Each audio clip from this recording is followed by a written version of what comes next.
Nesta oitava parte de A História da Ferrovia no Brasil, vamos contar a história de duas ferrovias: a Estrada de Ferro Central da Bahia e a Estrada de Ferro Santo Amaro. Primeiro, a ferrovia que conectou o recôncavo baiano ao sertão, chegando até a Chapada Diamantina. É a oitava ferrovia fundada no Brasil e a segunda na Bahia, e foi idealizada por políticos e comerciantes das cidades baianas de Cachoeira e São Félix. Estamos falando da Estrada de Ferro Central da Bahia. O processo para a formação da companhia se deu por meio de um decreto imperial número 3.590, datado de 17 de janeiro de 1866, concedendo ao engenheiro inglês John Charles Morgan a construção de uma ferrovia, cujo nome era Estrada de Ferro Paraguaçu, a qual recebeu por decreto de número 3.905, de 3 de julho de 1867, autorização de funcionamento. 3 meses mais tarde, iniciaram-se as obras dos 25 quilômetros do ramal projetado pela companhia. Mas mesmo com seus estudos do projeto, foi à falência durante a construção em 1889. Passaram-se 3 anos e outro engenheiro inglês, Hugo Wilson, se propôs a comprar a massa falida da empresa e assim formar uma outra companhia e continuar a construção da ferrovia. E através de uma lei provincial de números 1246, de 27 de julho de 1872, autorizou o presidente da província baiana, Joaquim Pires Machado Portela, a firmar o contrato com o engenheiro Hugo Wilson, cuja assinatura ocorreu em 26 de dezembro de 1872. No contrato firmado, o engenheiro inglês isentaria não só a província, como também os acionistas da ferrovia, então adquirida, de qualquer responsabilidade da empresa, principalmente as das construções da linha de Feira de Santana e da ponte que ligaria a cidade histórica de Cachoeira a São Félix, sobre o rio Paraguaçu. Em fevereiro de 1874, foram retomadas as obras do ramal de Feira de Santana e em 7 de abril de 1875 foi entregue ao tráfego de trens os 43 quilômetros de extensão, mas somente em 12 de janeiro de 1876 foi dada a autorização da Companhia Anônima da Imperial Central da Bahia para funcionar, mas a empresa começou a operar somente em 2 de dezembro do mesmo ano. O governo da província alterou algumas cláusulas e consolidou-as juntamente com as demais já existentes em decretos anteriores, através de um novo decreto de número 6.637, de 31 de julho de 1877, o qual deu à companhia o direito de poder prolongar a via férrea até o Rio São Francisco. A bitola utilizada na Central da Bahia é a de 1,67 m. As obras desse novo trecho, segundo esse último decreto, somente teriam início após estudos de custos e traçado da nova linha, o qual foi aprovado por decreto número 7.273, de 10 de maio de 1879.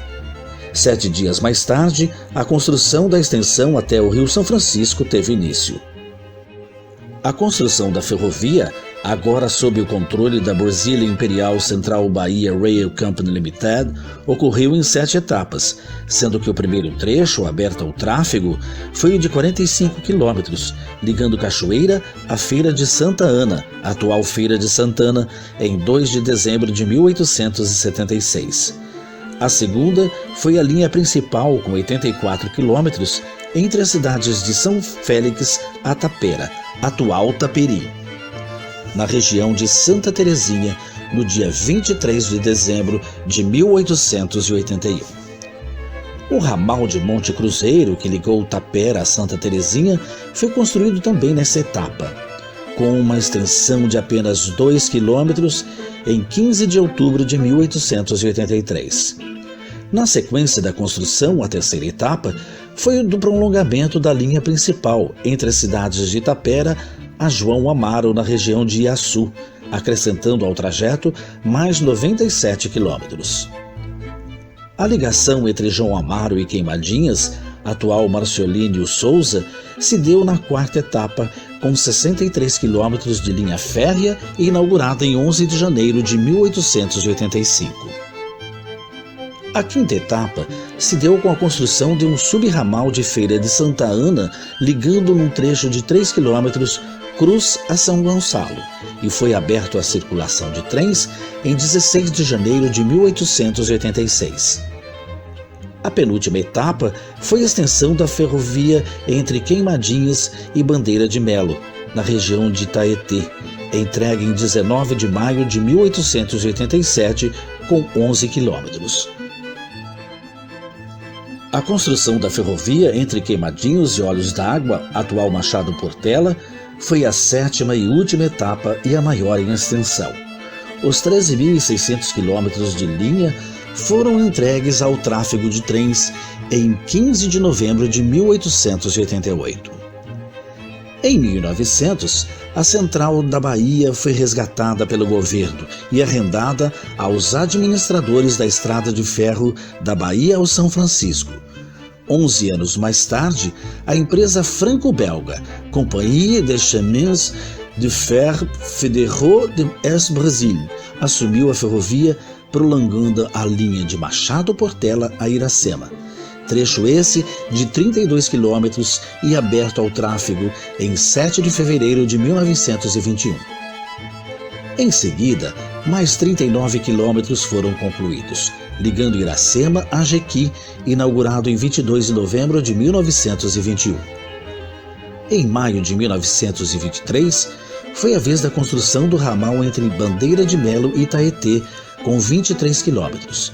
De Conceição para Afligidos, foi construída uma longa via férrea, sendo subramal do ramal de Feira de Santa Ana, com 22.076 quilômetros, inaugurado em 3 de novembro de 1923.